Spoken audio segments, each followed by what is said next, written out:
Hare Krishna devotees, please accept my humble obeisances. All Krishna Shri Prabhupada. Welcome devotees to today's class. Today we will be continuing with our discussion on Chaitanya Charitamrita, Adi Lila, chapter 7, verse 75 and 76. And the chapter is entitled Lord Chaitanya and Five Features.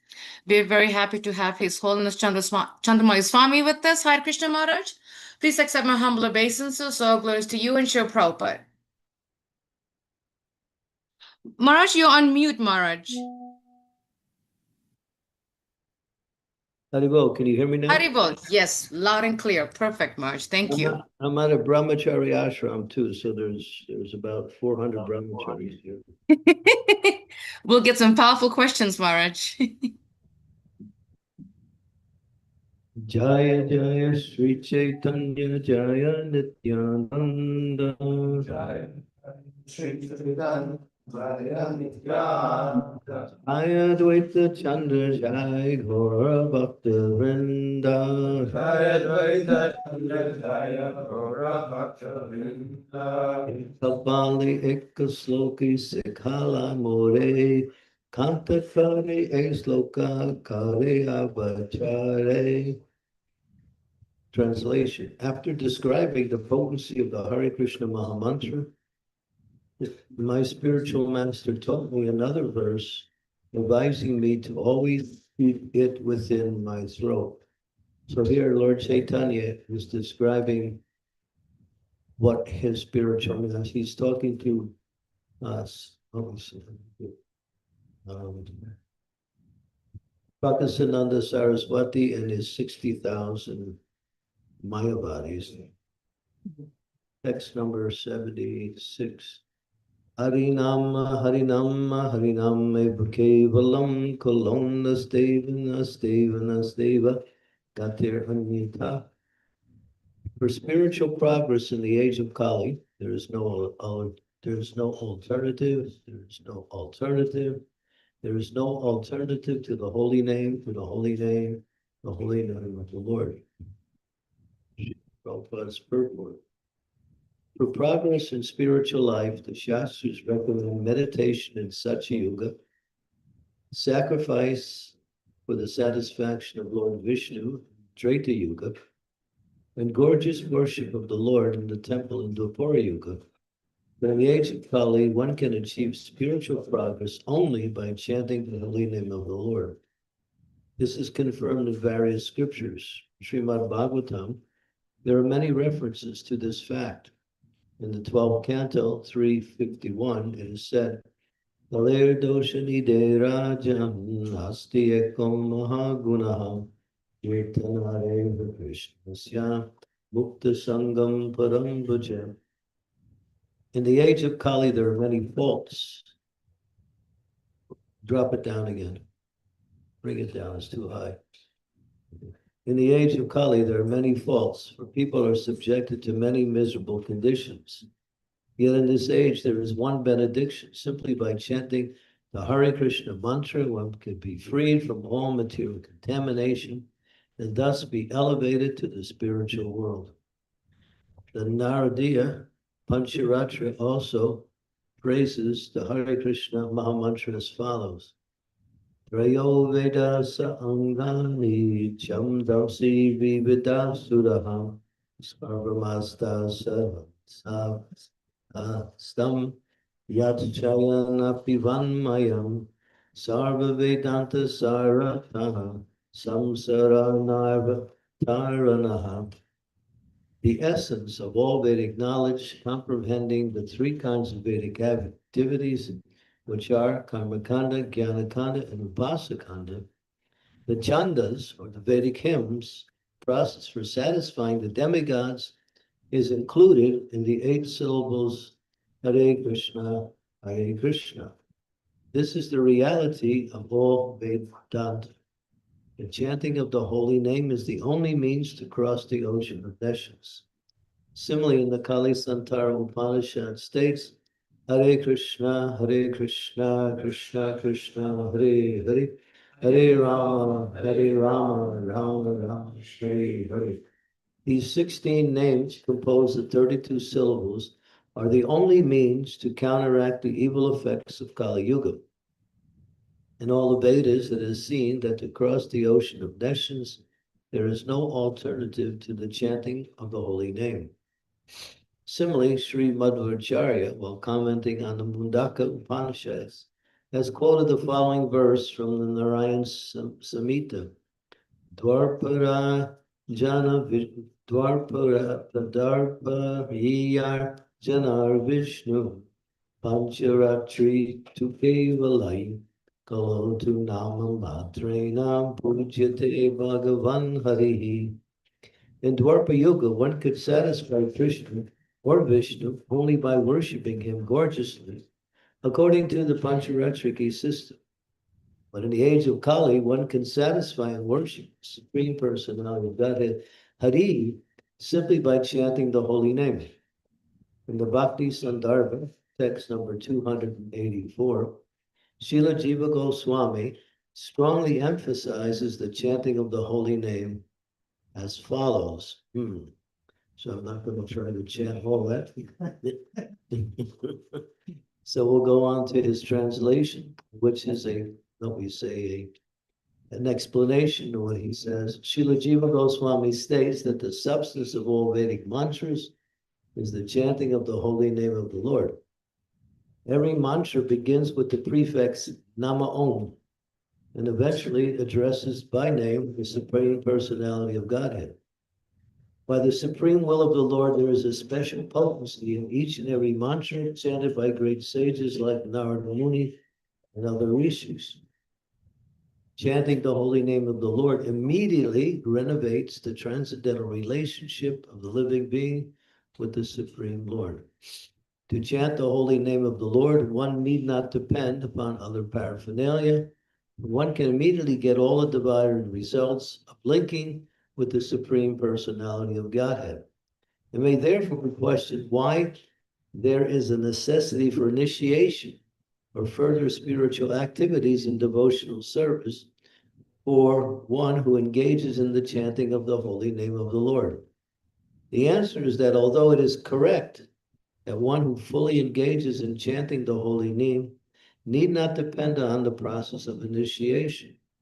Generally, a devotee is addicted to many abominable material habits due to the contamination from his previous life. In order to get quick relief from all these contaminations, it is required that one engage in the worship of the Lord in the temple. The worship of the deity in the temple is essential to reduce one's restlessness due to the contamination of conditional life. Thus, Narada, in his Pancharattrika Vidi, and the other great sages have sometimes stressed that since every conditioned soul has a bodily concept of life aimed at sense enjoyment, to restrict this sense enjoyment, the rules and regulations for worshiping the deity in the temple are essential. Srila Rupa Goswami has described that the holy name of the Lord can be chanted by liberated souls, but almost all souls we have to initiate are conditioned. It is advised that one chant the holy name of the Lord without offenses and according to the regulative principles, yet due to their past bad habits, which are still present,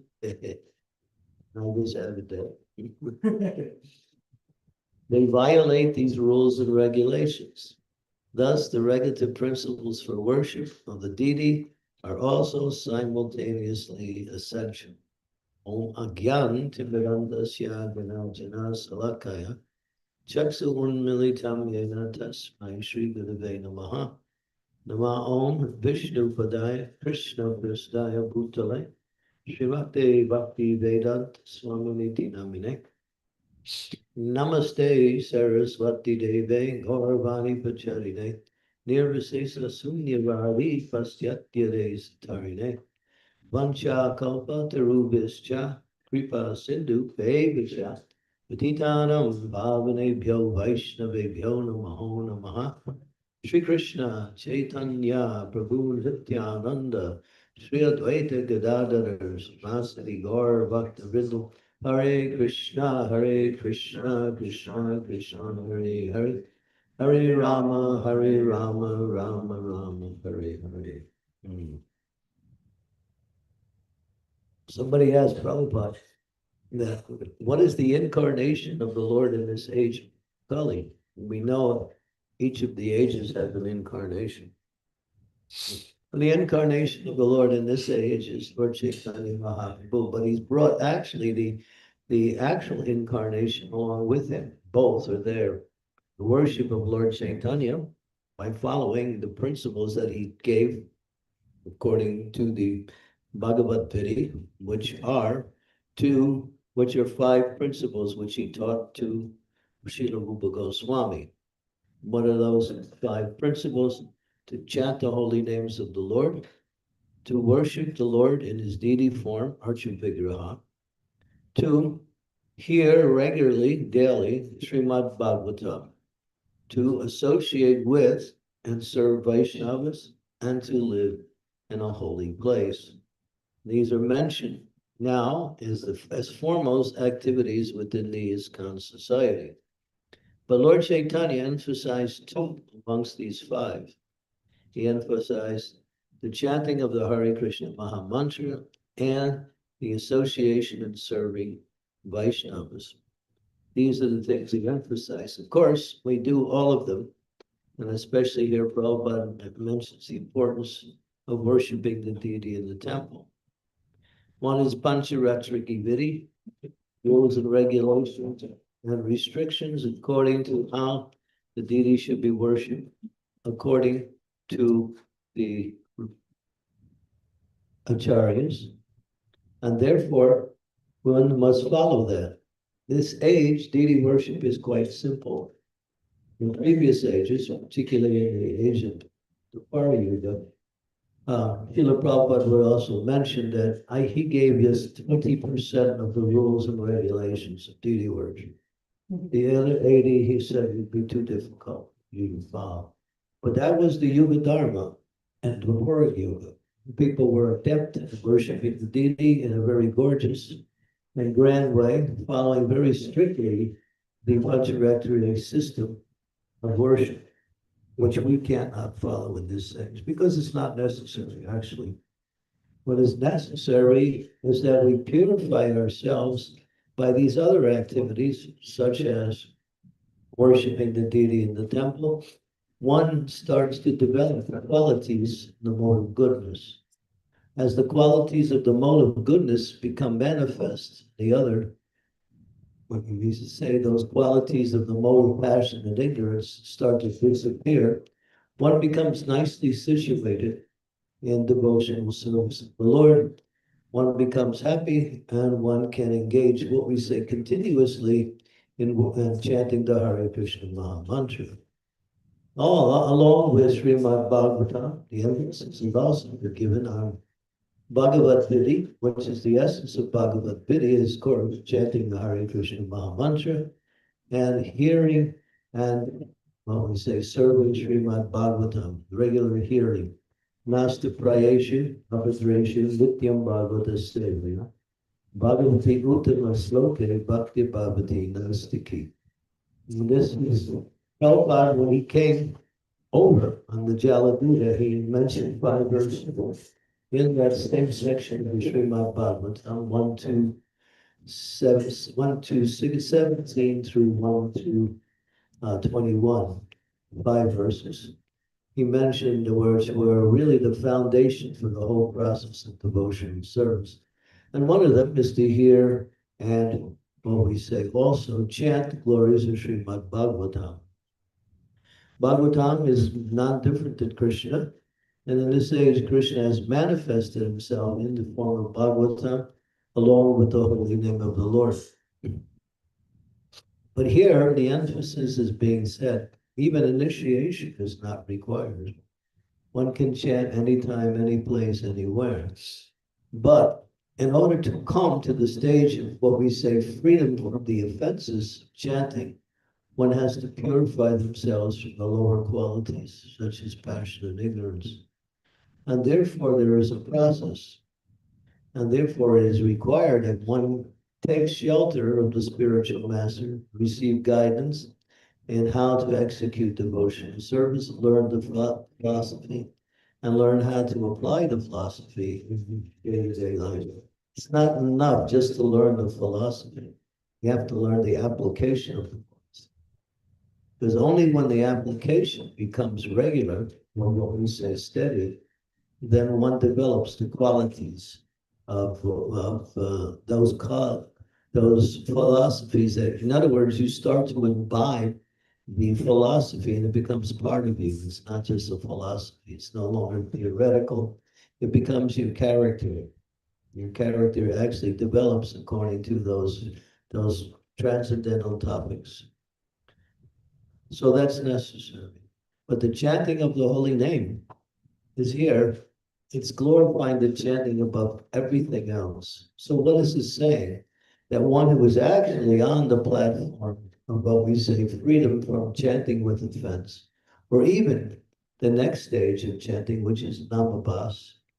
Namabas is that the fences are going, but still one hasn't come to the platform of chanting. It's like the example of namabas is like in the morning when the sun is rising, you get a glimmer of the sun by seeing the light of the sun. Although the sun is not personally visible, still, you know the sun is coming. Therefore, the light of the sun indicates the presence of the sun.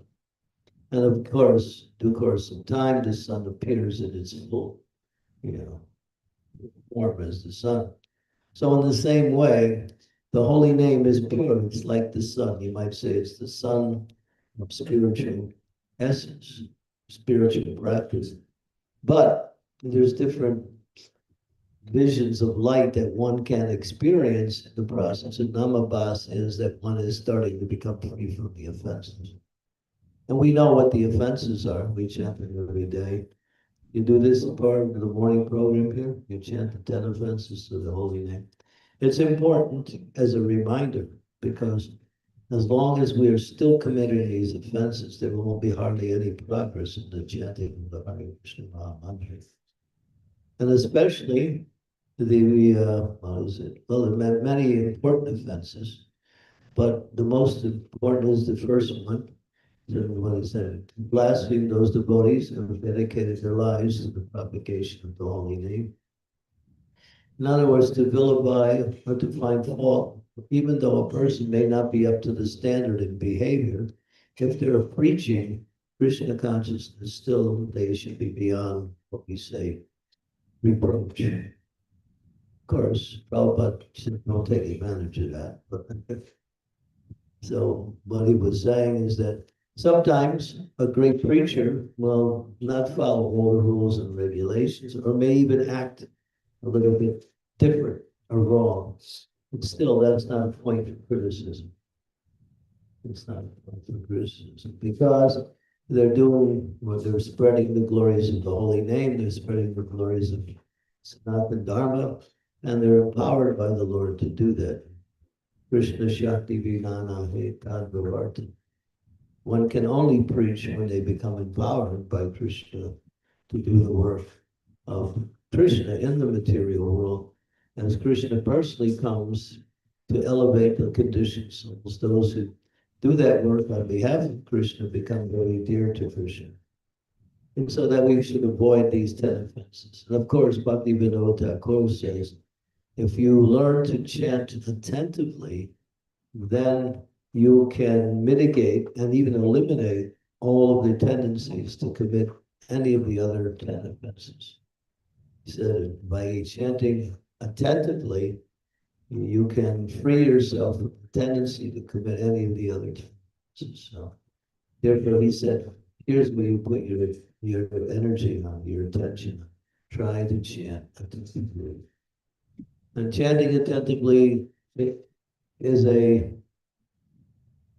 feature of the intelligence. One has to apply the intelligence on how best to approach the holy name. Of course, we approach the holy name as if we were approaching Krishna personally. It is Krishna personally. It's not different than Krishna. What is that verse? Nama Chintamani Krishna's Chaitanya Rasa Vigraha Punya Sudya Nitya Mukta Abhinna Tvam Nami Nami No. Bina means different. Abhinna means non-different or the same. He who is named, and the name is actually the same. There's no difference. But actually, the name has an extra element that Krishna doesn't have, or that Krishna doesn't give. He puts that element in his name, or he puts that element in his word devotee, and that's mercy. So if we want the mercy of Krishna, or we want, in other words, if you offend Krishna, in other words, there's offenses against the deity, the only way you can get relief from that offense is to chant the Hare Krishna Maha Mantra continuously for an extended period. So this is the mercy of the holy name is even greater So what is it saying? If we try to approach Krishna, better to approach it through his holy name. That way you can actually. Yeah, so the holy name is really merciful. And of course, with the Chaitanya Charitamrita, the 15th chapter of the Madhya Lila, it says that there is no need for initiation. One can chant.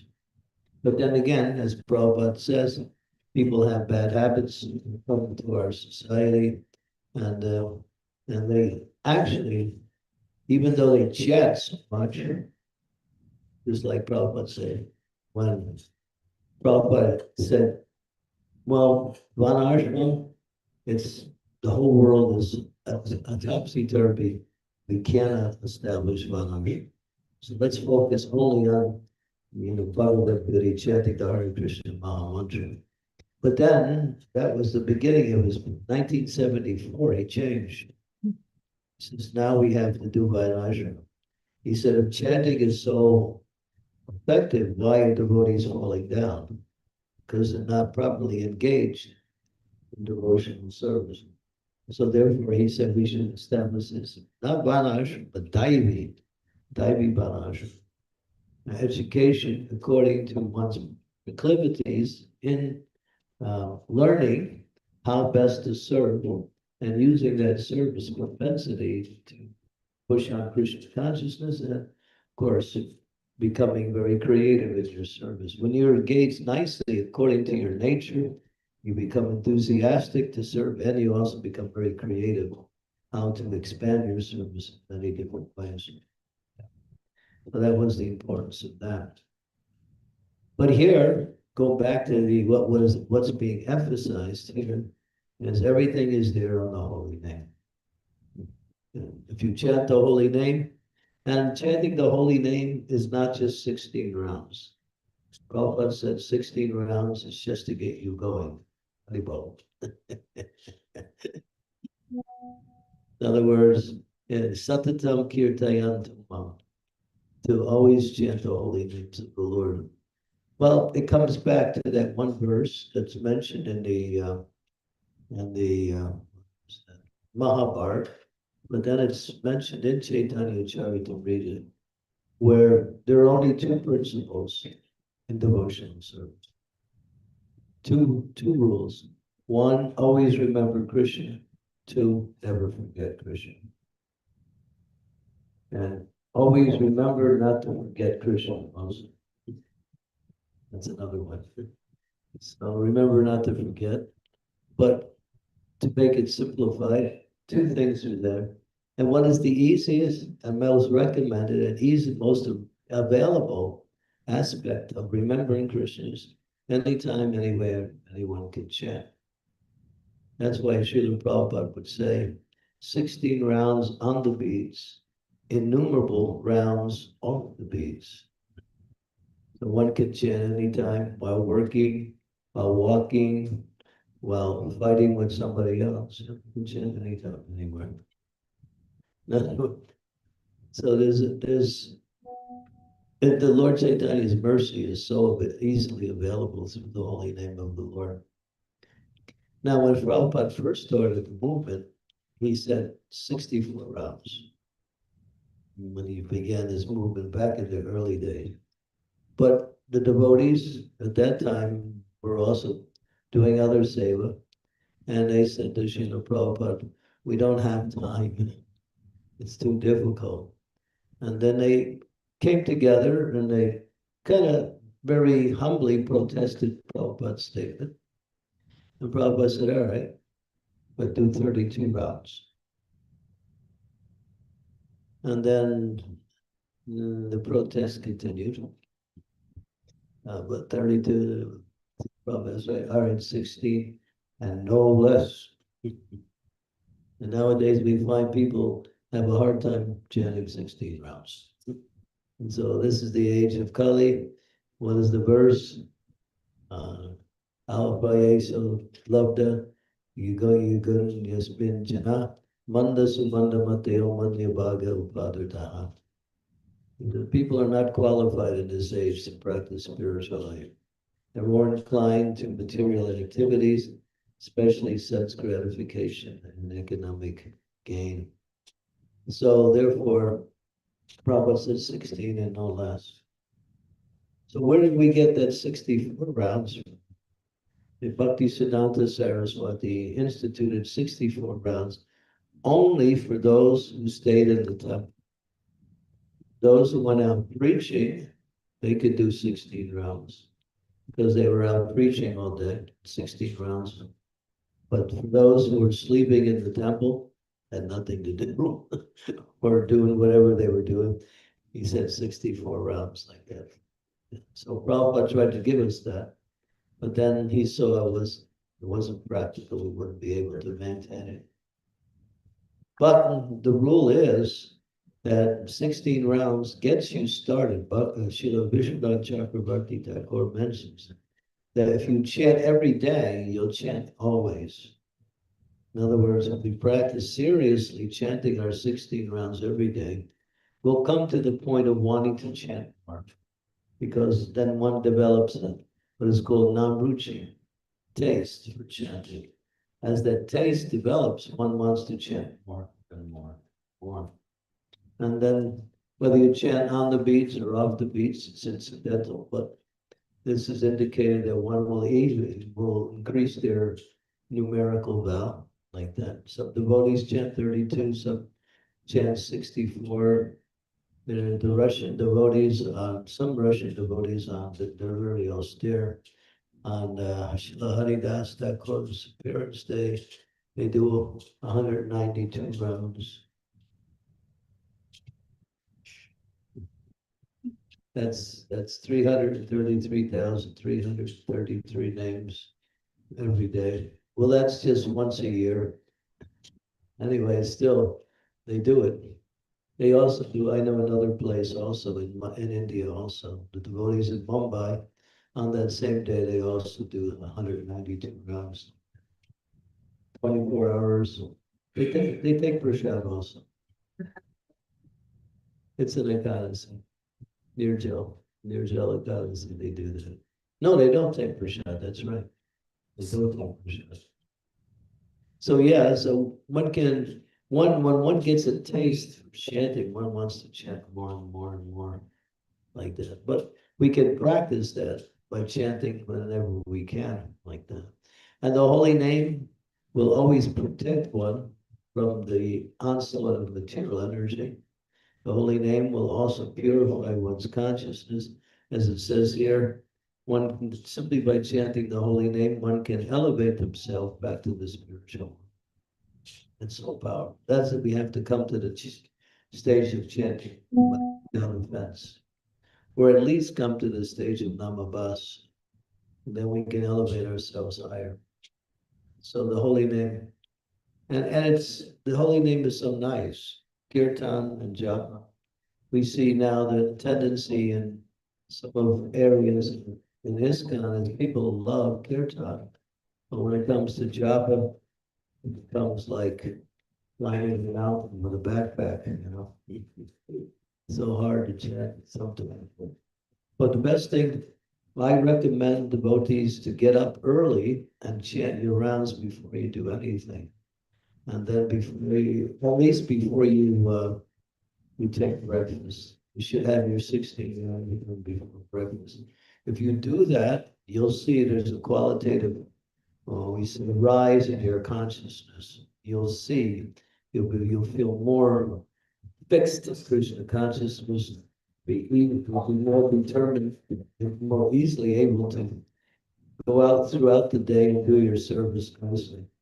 The holy name, when it's chanted early, it's so I recommend my disciples, those of you that are online listening, try to get your 16 rounds done before breakfast time, and you'll see the difference. I know many of you have families and other responsibilities, but if you arrange your schedule in such a way, you can eventually come to that point where you have enough time to chant 16 rounds. It's important. So here, the glories of the holy name are being mentioned above everything else. Go down the page, Anasuya. Go all the way down to Jiva Goswami's explanation. Right there, Maharaj, where it says Srila Goswami. That the substance of all Vedic mantras is the chanting of the holy name. And all Vedic mantras begin with the word Nama Om, which is addresses to chant the Supreme Personality of Godhead. And it says here, this is a very, Prabhupada uses an interesting word.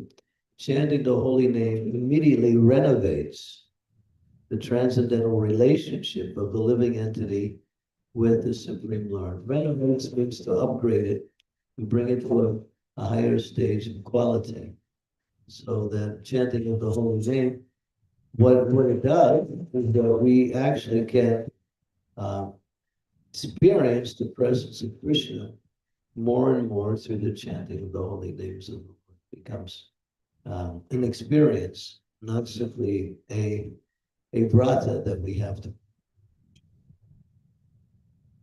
Okay, so these are some things we can think about. Of course, there's more we can speak about the holy name.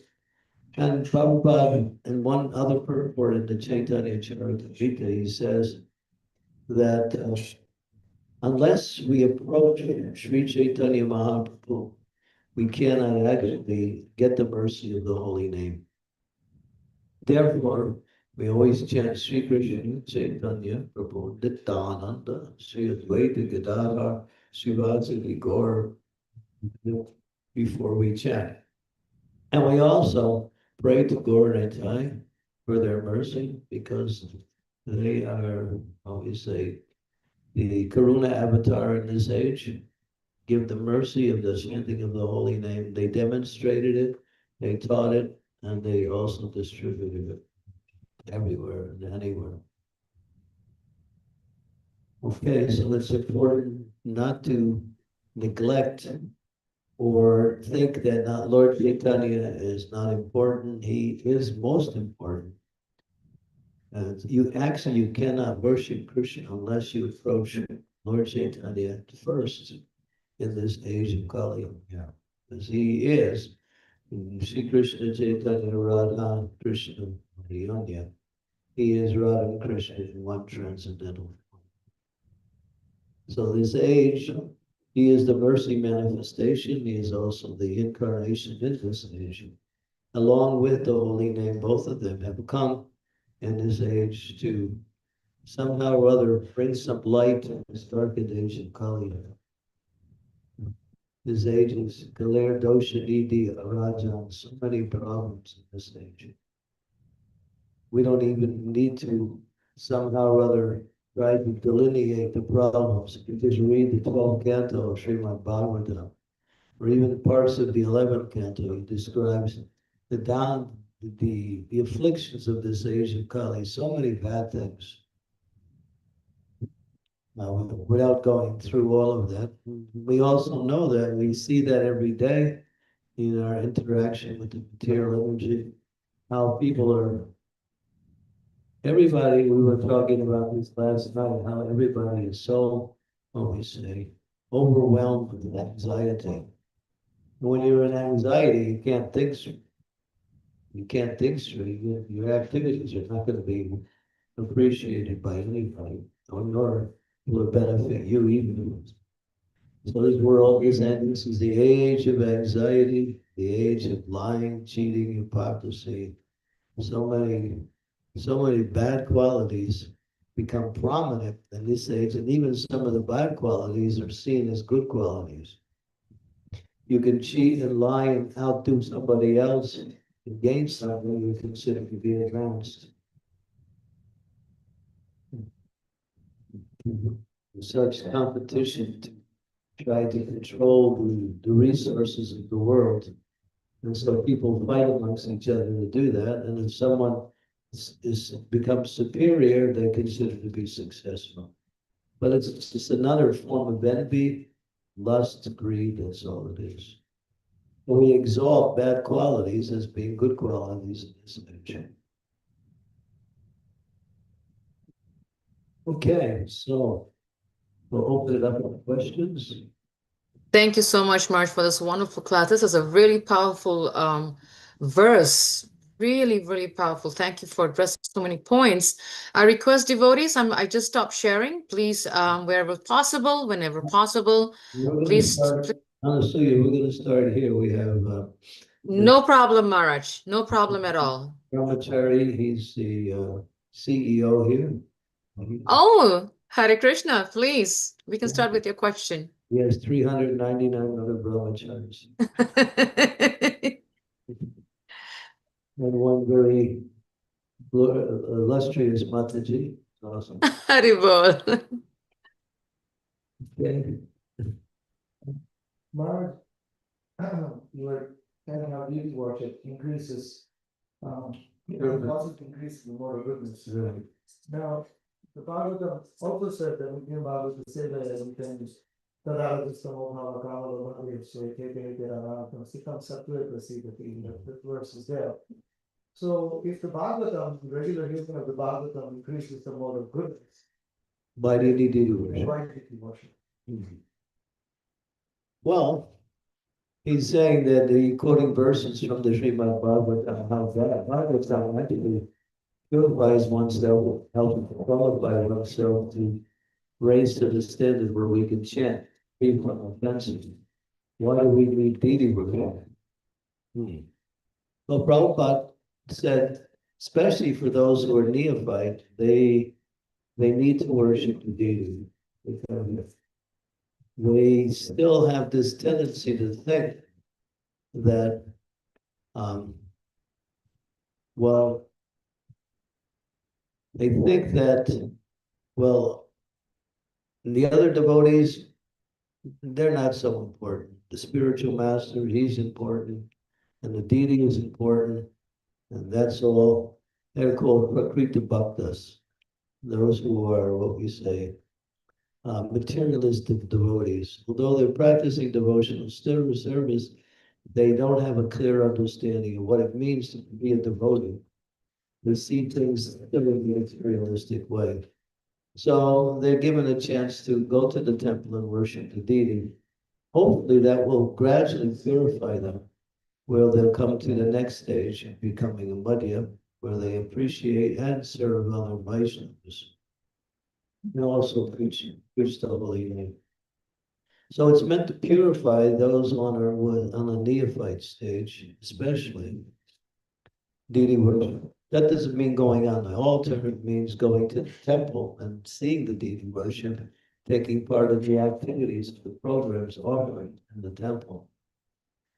But actual deity worship causes one to become clean, teaches one regulation. I know one sannyasi in our movement, many of his devotees, many brahmacharis, they come out of college, and after they come out of college, they work for 1 year, and then they join the ashram. But he says that because they're trained in regulation, because in an institution you have to be very regulated, it helps them in the practice of devotional service. And regulation is very difficult, especially at this age, where there are so many opportunities to become unregulated. Things just come up. So one should practice a system of worship in a regulated form. That will help control the mind and senses, keep the mind and senses focused on the activities of devotion. So the deity worship helps to purify that also. And of course, being on time, being regulated, being clean, especially in this age. Prabhupada would go to the different brahmachari ashrams in ISKCON and say, he opened the door one time, he said, brahmachari means dirty. So try to be as clean as you can. It's in the Shastras also. It says each of the ashrams have a fault in this age, and the brahmacharis are unclean. That's in the 12th canto.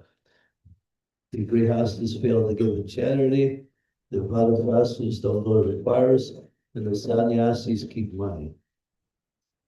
That's in the 12th canto, third chapter.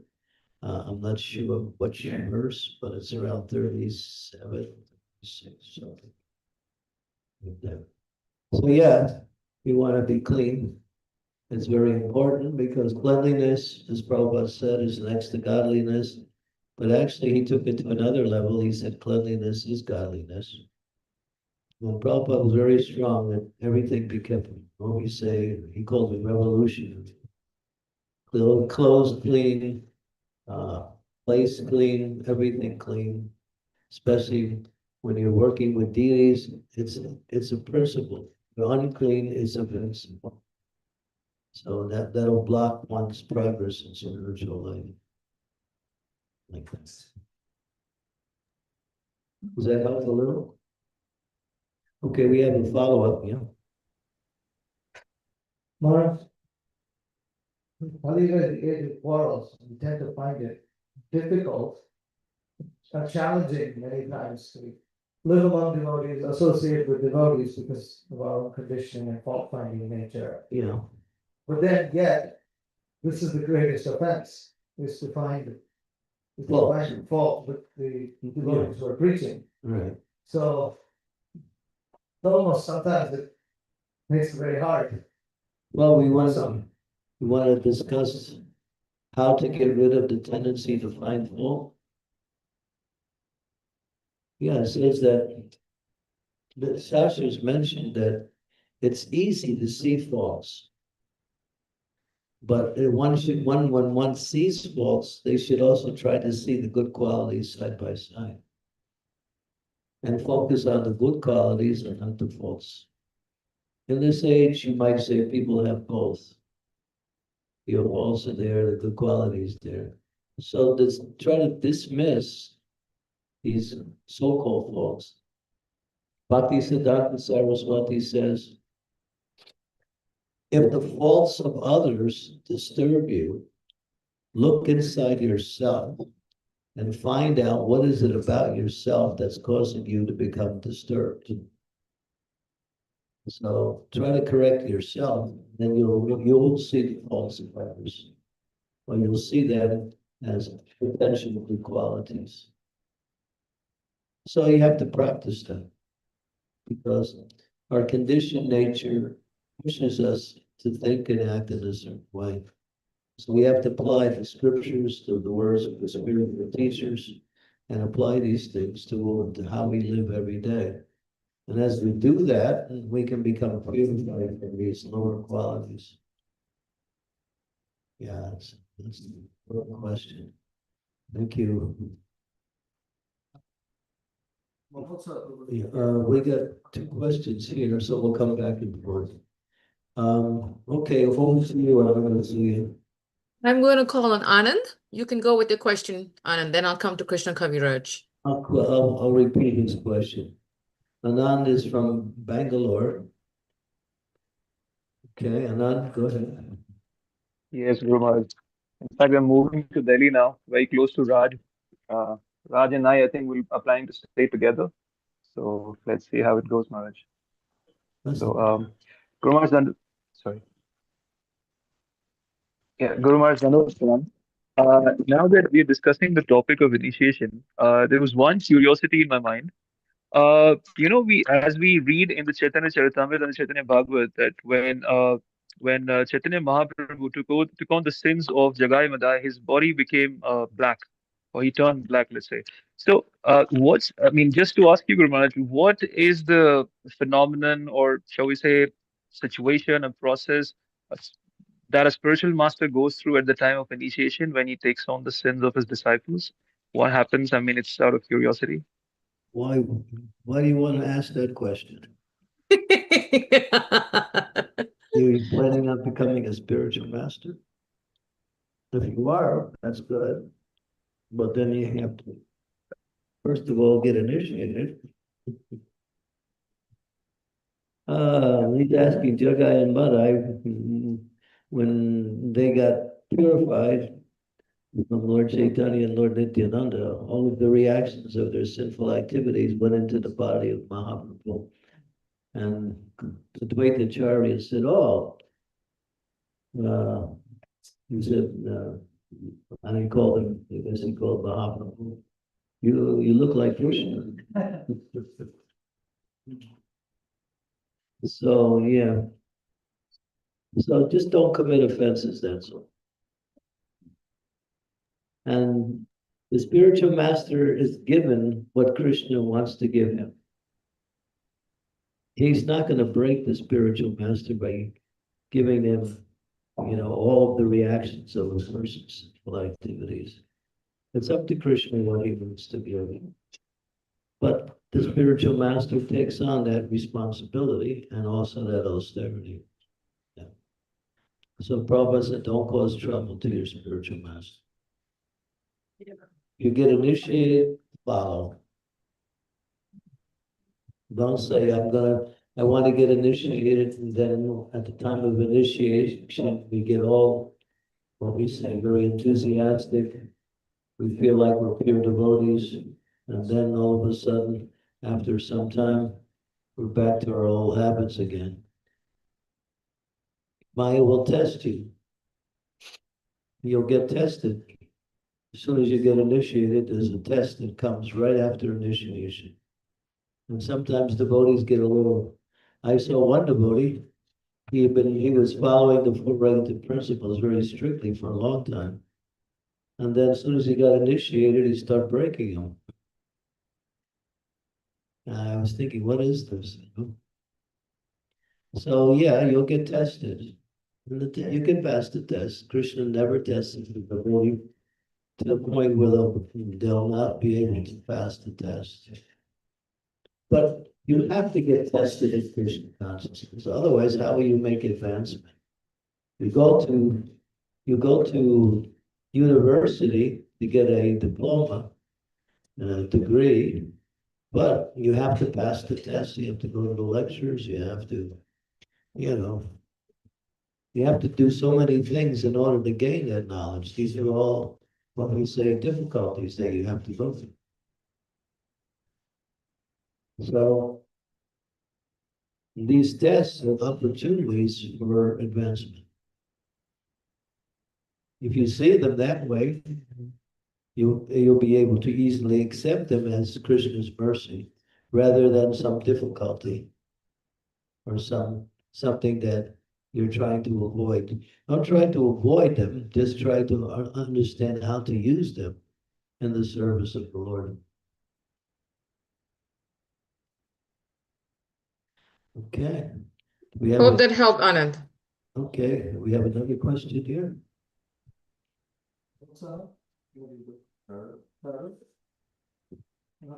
Okay, let's see. We have a question from Mahotsaha.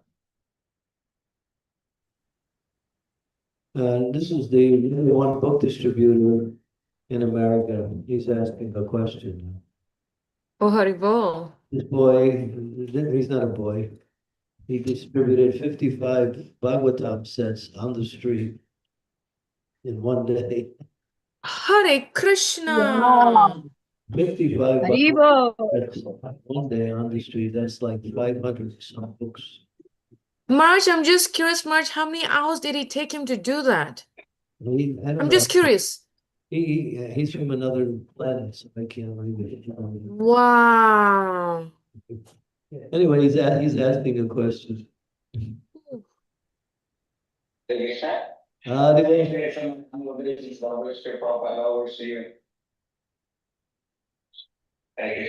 Mark, so I had a question regarding the class. Mark, sometimes we say that the quality of japa is better when we distribute books. After especially when we make book distribution a part of our sadhana, we see that the quality of japa is better. But then sometimes when we see a few days go by, a week or something goes by, the quality is not as good as it is when we are distributing books. Do you speak a little about this, Mark? Well, Srila Prabhupada put book distribution foremost in his way of spreading Krishna consciousness. He got that from the spiritual master. So he made it a point. And he said, anyone who distributes my books will give my, special mercy. And he emphasized that. So the special mercy of the Lord will manifest itself in different ways in the practice of Krishna consciousness. It'll also, when you get that mercy, in other words, things become more easy or natural. The mercy makes you somehow get through all the struggles that you normally try to do when you from your activities. It becomes more natural. So yeah, the chanting of the holy name will also, quality will also increase. But if you get proud and you think, oh, now I'm making advancement, then you're going to lose that mercy. So we have to be careful when we do something that is outstanding, that pride doesn't come in. I had the story of Srila Bhakti Tirtha Swami Maharaj. Was distributing books behind the Iron Curtain and spreading Krishna consciousness. And Prabhupada said, anyone who preaches in communist countries back in those days, and he said, I take the dust of their feet and put it on my head. Prabhupada said that. So when Bhakti Tirtha Swami came to see Prabhupada after coming back from Europe preaching in communist countries, Prabhupada was so happy to see him. He got up and from his desk and he walked over and embraced him and he said, your life is perfect. But the next day, Bhakti Tirtha Swami came again to see Prabhupada. And then he sat down and Prabhupada was there and Prabhupada didn't look at him. And then Prabhupada, after some time, he said, Krishna is the doer. In other words, when you get glorified, the tendency is to start thinking, yeah, that's me. To glorify the devotees is a principle of Vaishnava culture. We'd like to honor, we'd like to talk about the glories of the devotees. It's natural. But then there's the danger that one may also start to think, yes, it's me. But mukhan karoti vachala mankul karte girim yat kripa taraham bande siguru dinatarinam. Yeah. It's all by the mercy of Krishna coming through the spiritual master that one can execute devotional service. Even the simplest things become difficult if one starts to become proud and starts to think I'm to do it. Or as it says in the Shastras, even the simplest things become difficult if one forgets Lord Chaitanya. And the most difficult things become easy if one remembers Lord Chaitanya. So what is that? It's the remembrance of the Supreme Lord that brings us back to the proper consciousness. Always giving credit to the one spiritual master, or giving credit to the association of Vaishnavas, and consider himself one fortunate to have the opportunity to serve in such a way. So yeah, maybe after some time there's a little pride that falls in. To weed it out. If it stays there, it could cause one to commit offenses. Thank you, Marsh. That's a very powerful question. Marsh, we have a follow-up question about the question that the devotee just asked. I don't know if you want to take it over there or do I ask this devotee here? Go ahead. You can ask. Yeah, Anand, go ahead. After you, I'll come to you, Krishna Kaviraj. I did not forget you. Anand, you're back. Yeah, yes, Guru Maharaj. On the book distribution point, Guru Maharaj, that you made just now, regarding not having pride, Guru Maharaj, the general tendency, at least mine, is there's a sense of confidence that comes in that yes, I'm able to contribute towards book distribution. Happiness comes in, and you kind of rejoice with the devotees that yes, we've been able to distribute books. Yeah, Uh, is yeah, that also wrong, Guru Maharaj? that's nice. Consider yourself fortunate that you've been given the opportunity. You'll get the credit, but we should know that the ability and the facility that takes for it to manifest is not coming from you.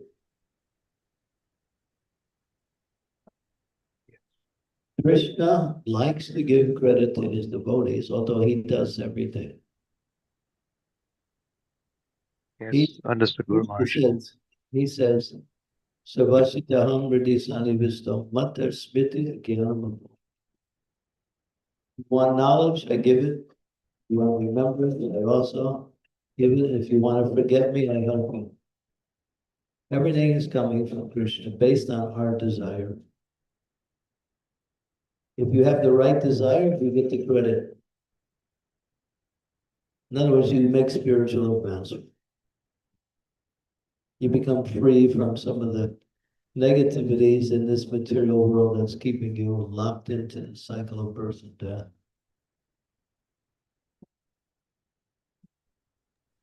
Hope that helped, Anand. Thank you, Guru Maharaj.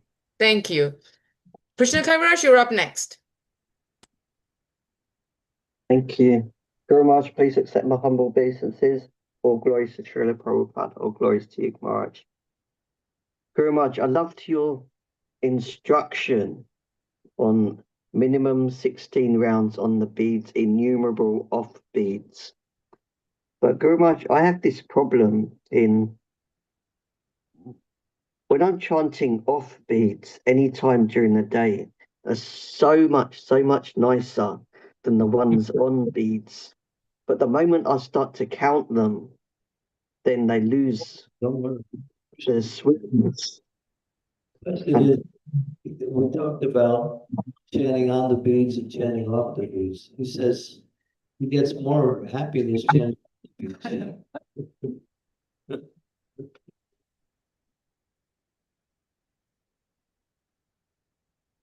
Maybe you know, that way you don't have to sit still. Maybe move around and chant. Maybe your happiness is that you can move around.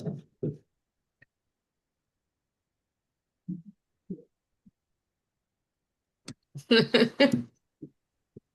don't know, Maharaj. Don't compare. Just keep chanting. That's Okay. Maharaj, on this chanting, we often hear that one must chant like they're crying like a baby to the mother. But I don't find that very comfortable, because I find that we should be trying to chant in the manner that is most pleasing. It's not that you cry, and it's not that you cry while you're chanting, but you should be seeing yourself in a helpless position. A baby is helpless. Therefore, when the mother comes, the baby becomes, you say, happy and secure, safe. So we're in this material world, we're in a dangerous position. So we're crying out for Krishna to please pick us up. Ayi nanda tanuja kinkaram, patitamam vishyame bhavamando, vipaya tamapara prakuja, stikati sadhusha. Yeah. So that's the movement. But please pick me up from this ocean of material suffering. Place me your devotions. So that's what it means. It's not like you're just sounding the name. Your mind wants shelter of Krishna. So you actually keep that mood of chanting while you're chanting. And of course, if you experience an ecstasy, sometimes devotees do cry. But that's not something you have to make happen. It happens automatically.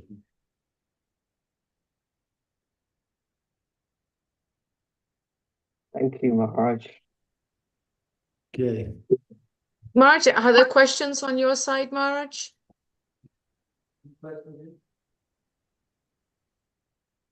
No, we're all clear here. We're getting ready to do Guru Puja. All right, Maharaj. And we will end on this end too. We want to thank all the devotees for joining us. This is a very, very powerful class. I really want to go back and read the verse. It's so power-packed with so many instructions. And we thank everyone for joining us. Marge, yes, Marge. Do you have any questions on the chat? The devotees said they have about 10 more minutes before we begin. Oh, perfect. Marge, there is no question in the chat, Marge, but I do have a question. Marge, when you were talking about deity service and initiation, and we know that, you know, during Prabhupada's time, Bhaktivinoda Thakur's time, when someone gets initiated, it's straight into Brahman. And now we have the Harinam before going into Brahman initiation. Is it safe, Marge, to assume or to understand, I think is a better word, that the reason we get Harinam initiation is to prepare us for Brahman initiation in terms of the seriousness? That's one reason. The other reason is to prevent people from surreptitiously just adopting this mood of that, you know, I'm a Brahmin. Brahmin means, you know, it mentions what are the qualities of Satan, you know, what are the 9 qualities mentioned in the Bhagavad Gita. It's not that Brahmin initiation makes you a Brahmin. So by preparing to develop these qualities at first initiation is there to help you come up. And then when you're ready, then you will give them Brahman. It's not that Prabhupada never said, and he actually shut it down. Oh, we need a pujari, so let's make somebody a Brahmin. He didn't like that at all. That was brought up to him also back in 1974 when they were talking about that. No, Brahman means, what is it? What are some of the qualities of the Brahman? Satyam,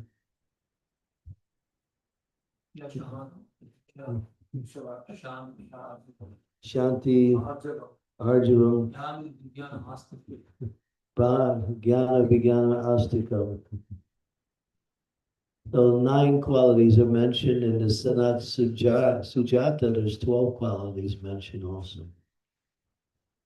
So Brahman means not just a thread or chanting the mantra. It means one is acting, exhibiting the qualities of a Brahmana.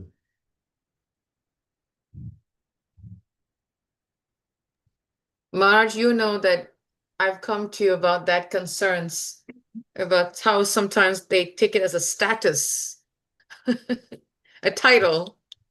Yeah, we do that with a lot of things. I'm a guru, I'm a sannyasi, I'm a temple president.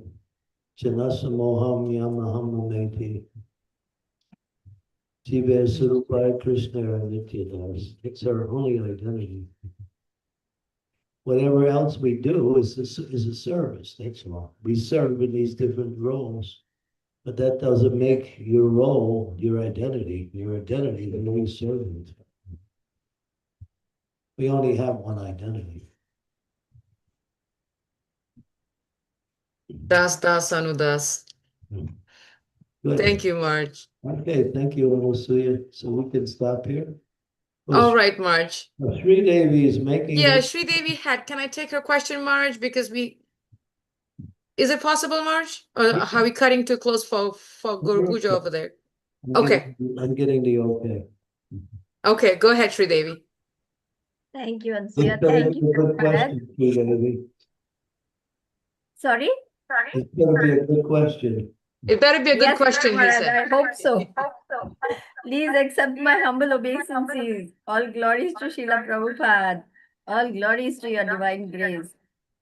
The point about deity worship is well taken. I understand that one attains that state of purity and cleanliness as well as good regulation if one is a pujari in the temple or is serving the deities in some way at the temple. But what if we are far away from the temple and doing our own deity worship at home?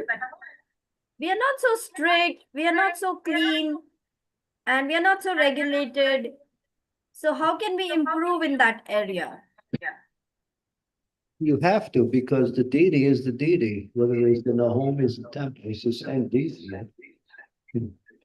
Krishna's Krishna, whether he's in your an altar in your house or he's in the temple. So you shouldn't think, well, I can drop the standard because now it's not the same as being in the temple. Not try to keep the standard as given. Don't minimize it because of situation. Yeah. Wherever Krishna appears, it's still Krishna. Well, he's Yes, more Guru Maharaj. merciful I have to, at I have home to work than on he is in the this. temple. Because, for whatever reason. I mean, temple worship is under the Pancharakshari. It's also, done according to rules and regulations. We also established some rules and regulations for home worship. Maybe not as extensive or not as strict, but still, you should always remember that's Krishna. That's Lord Chaitanya.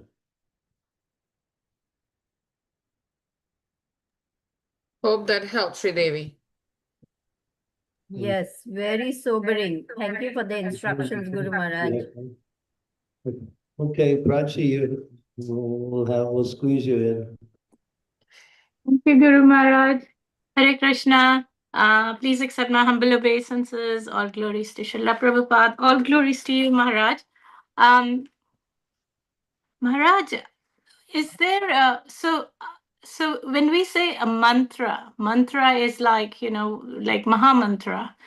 It's a combination of Krishna's names in a certain order, right?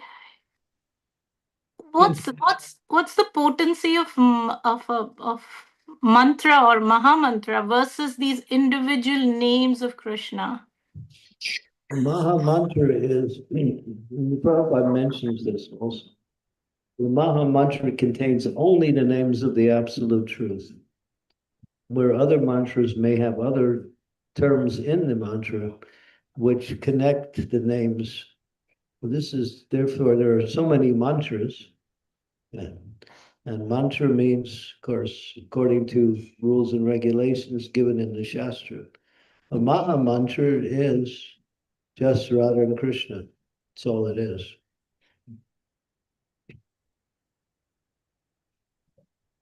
Pure. And pure, it's the Maha means the best of all mantras, or the most powerful of all mantras. Mm-hmm. I was just reading where Krishna was supposed to meet with Srimati Radharani, and Radharani was being kept back by her girlfriends until Krishna actually became qualified to see Radharani. So the gopis were making Krishna chant Radha's name, and Krishna was chanting Radha's name, and he was chanting, but Radharani wasn't coming. And then the gopis said to Krishna, Krishna, you're chanting with offense. So Krishna said, what do you mean I'm chanting with offense? I'm chanting Radharani's name. They said, well, actually, the quality of your chanting can only be accepted when you chant the Hare Krishna Maha Mantra. So then Krishna started to chant the Hare Krishna Maha Mantra. At that point, Radharani couldn't resist. And then Radharani came to Krishna. So it took Krishna to get instructed from the gopis that he has to chant the Hare Krishna Mantra, which is his own names. Anyway, it's a really sweet pastime, which indicates that this is the best of all mantras, or the most powerful of all mantras, and it's the most merciful of all mantras. Nam Namakardi Bahuda Nija Sarva Shaktis. There's no rules, regulations, restrictions. But as we heard from today's verse, one has to qualify themselves to come to the stage where they can chant the holy name free from offenses. Mm-hmm. Hope that helped, Prachi. Yes, thank you, Maharaj. Thank you. Thank you, Anastasia. Thank you, Maharaj. And we thank all the devotees for joining us. Vansakalpa tarubhischa kripa sindhu devacha pitaram bhavanebhyo vaishnavibhyo namo namaha. Srila Prabhupada ki jai. His Holiness Candramauli Swami ki jai. Hari Hari Bol. Thank you. Hare Krishna. Hare Krishna. Thank you very much. Hare Krishna. Hare Krishna. Hare Krishna. Thank you, Anu.